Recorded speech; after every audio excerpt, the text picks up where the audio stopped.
Welcome back to English tea. അപ്പോൾ ഇന്നത്തെ വീഡിയോയിൽ നമ്മൾ ദീസ്, ദാറ്റ്, ദീസ്, ദോസ് ഇതെല്ലാം എവിടെയെല്ലാം ഉപയോഗിക്കും എന്നുള്ളതാണ് നോക്കുന്നത്.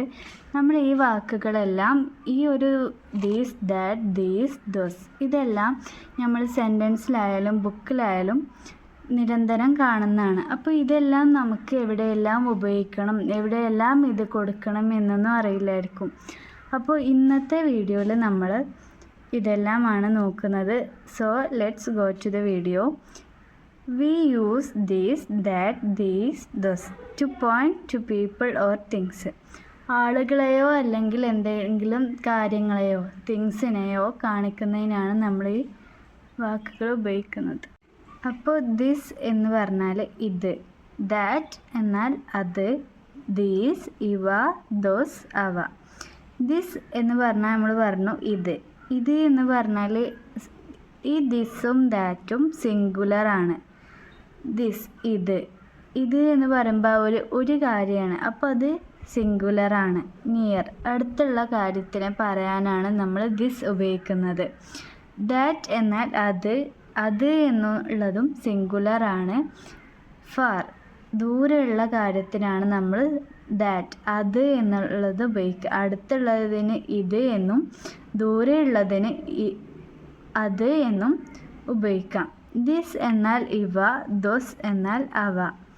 ഇതെല്ലാം പ്ലൂരലാണ്, അതായത് ഒന്നിൽ കൂടുതലുള്ള കാര്യത്തിനാണ് നമ്മൾ ദീസും ദോസും ഉപയോഗിക്കുന്നത്. ഇനി ദിസ് നോക്കാം. അപ്പോൾ ദിസ് എന്ന് പറഞ്ഞാൽ ഇത് എന്നാണ് അർത്ഥം. ഇത് എന്നുള്ളതിനാണ് നമ്മൾ ദിസ് എന്ന് ഉപയോഗിക്കുന്നത്. Use when the thing is near and one. അടുത്തുള്ള എന്തെങ്കിലും കാര്യത്തിനും ഒന്ന് എന്ന് പറഞ്ഞാൽ അത് ഒറ്റൊരു കാര്യമുള്ളൂ, ഒരു സാധനം ഉള്ളതിനുള്ളൂ നമ്മൾ ദിസ് ഉപയോഗിക്കുക. അപ്പോൾ എക്സാമ്പിൾസ് നോക്കാം. ദിസ് ഈസ് എ പെൻ, ഇത് ഒരു പേനയാണ്. ദിസ് ഈസ് മൈ ബുക്ക്, ഇത് എൻ്റെ പുസ്തകമാണ്. കൂടുതൽ പേനകളാണ് എന്നൊന്നുമല്ല, ഒരു പേനയാണ് എന്നുള്ളതാണ്. അപ്പോൾ ഒരു സിംഗുലറിനാണ് ദിസ് ഉപയോഗിക്കുന്നത്. ഇത് ഒരു പേനയാണ്, ദിസ് ഈസ് എ പെൻ. അപ്പോൾ ഇത് എന്നുള്ളതിനർത്ഥം വരുന്നതിനാണ് നമ്മൾ ദിസ് ഉപയോഗിക്കുന്നത്.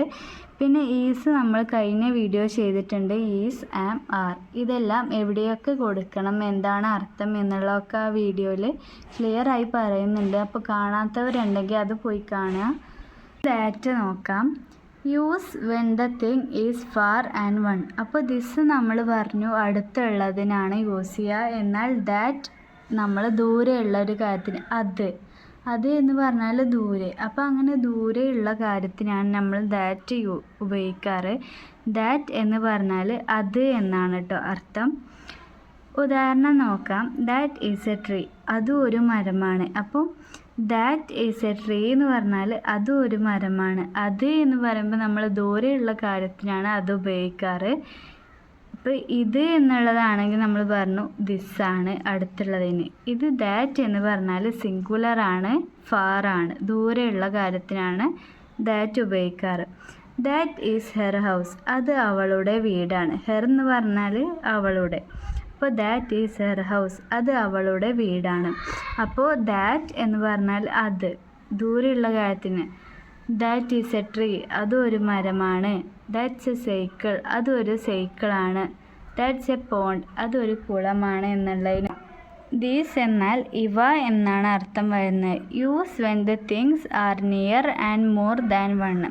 അടുത്തുള്ള കാര്യത്തിനും ഒന്നിൽ കൂടുതലുള്ള കാര്യത്തിനാണ് ദീസ് ഉപയോഗിക്കാറ്. അപ്പോൾ തന്നെ മനസ്സിലാക്കാം ദീസ് എന്നുള്ളത് ഒരു സിംഗുലർ അല്ല, പ്ലൂരലാണ്. അപ്പോൾ ദീസ് എന്ന് പറഞ്ഞാൽ അവ, ദീസ് എന്നാൽ ഇവ എന്നാണ് അർത്ഥം. പിന്നെ അടുത്തുള്ള കാര്യത്തിനും ഒന്നിൽ കൂടുതലുള്ള കാര്യത്തിനാണ് നമ്മൾ ദീസ് ഉപയോഗിക്കാറ്. ഉദാഹരണം നോക്കാം. ദീസ് ആർ ആപ്പിൾസ്, ഇവ ആപ്പിളുകളാണ്. ദീസ് ആർ മൈ ഫ്രണ്ട്സ്, ഇവ എൻ്റെ സുഹൃത്തുക്കളാണ്. അപ്പോൾ ഇതിനെല്ലാം ദീസ് എന്ന് പറഞ്ഞാൽ ഇവ എന്നാണ് അർത്ഥം. ഇവ ആപ്പിളുകളാണ്, ആപ്പിളാണ് എന്നല്ല, ആപ്പിളുകളാണ്. അപ്പോൾ ഒന്നിൽ കൂടുതലുള്ളതിനാണ് നമ്മൾ ദീസ് ഉപയോഗിക്കാറ്. ഇതിൻ്റെ പ്രൊനൗൺസിയേഷൻ ആണെന്നുണ്ടെങ്കിലും ദീസ് എന്നാണ് വരിക. ദീസ് എന്നല്ല, ദീസ് എന്നാണ് വരിക. ദസ് നോക്കാം. Use when the things are far and more than one. ദൂരെയുള്ള കാര്യത്തിനും ഒന്നിൽ കൂടുതലുള്ള കാര്യത്തിനുമാണ് ദോസ് എന്ന് യൂസ് ചെയ്യുക. ദോസ് എന്ന വാക്കിൻ്റെ അർത്ഥം അവ എന്നാണ്.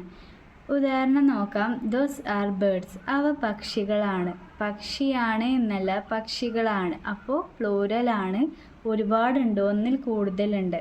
അപ്പോൾ അവ പക്ഷികളാണ് എന്നുള്ളതിന് ദോസ് ഉപയോഗിക്കാം. Those are old houses. അവ പഴയ വീടുകളാണ്. ഓൾഡ് എന്നാൽ പഴയ, ഹൗസ് വീട്. അപ്പോൾ ദോസ് ആർ ഓൾഡ് ഹൗസ്. അവ പഴയ വീടുകളാണ്. അപ്പോൾ ദോസ് എന്ന് പറഞ്ഞാൽ അവ എന്നാണ് അർത്ഥം. പിന്നെ ദൂരെയുള്ള കാര്യത്തിൽ ഇവ എന്നല്ല, അവ എന്നാണ് വരിക. അപ്പോൾ അവ എന്ന് നമ്മൾ പറയാറ് ദൂരെയുള്ള ഒരു കാര്യം കാണിക്കുന്നതിനെയോ കാണിച്ചു കൊടുക്കുന്നതിനെയോ ഒക്കെയാണ്. അപ്പോൾ ഇത് പ്ലൂരലാണ്, ഒന്നിൽ കൂടുതലാണ്, ദൂരെയുള്ള കാര്യങ്ങളാണ് എന്നുള്ളതെല്ലാം ശ്രദ്ധിക്കുക. അപ്പോൾ ദോസ് എന്നാൽ അവ. Those are birds. അവ പക്ഷികളാണ്. Those are phones. അത് ഫോണുകളാണ്. പിന്നെ ഈ ദോസിൻ്റെ കൂടെ നമ്മൾ ആറായിരിക്കും യൂസ് ചെയ്യുക. കാരണം ആറ് എന്നാൽ പ്ലൂരലാണ്. സിംഗുലറിൻ്റെ കൂടെ ഈസും, ആറ് എന്നാൽ പ്ലൂരലും. കുറച്ച് ഹോംവർക്ക് തന്നിട്ടുണ്ട്. ഇതിലൊന്നാമത്തേത് നോക്കാം. Dash is my chair. ഇവിടെ എന്തായിരിക്കും വരിക? നമ്മളിപ്പോൾ ഡിസ്കസ് ചെയ്തേ ഉള്ളൂ. ഈസ് എന്തിൻ്റെ കൂടെയാണ് വരിക, ആറ് എന്തിൻ്റെ കൂടെയാണ് വരിക എന്നുള്ളതെല്ലാം. അപ്പോൾ ഇത് വെച്ചിട്ട് നിങ്ങൾ ഇതിനെ ആൻസർ ചെയ്യണം. Dash is my chair. അത് എൻ്റെ ചെയറാണ്. Are mangoes. Dash is a school. Dash are my pens. അപ്പോൾ ഇവിടെയെല്ലാം ഈ ബ്ലാങ്കിലൊക്കെ എന്താണ് വരിക എന്നുള്ളത് കമൻറ്റ് ചെയ്യുക. അപ്പോൾ ഇതുപോലെയുള്ള ഡെയിലി ഇംഗ്ലീഷ് കണ്ടൻറ്റിന് വേണ്ടിയിട്ട് ഇംഗ്ലീഷ് ടീ ഫോളോ ചെയ്യുക. Thank you.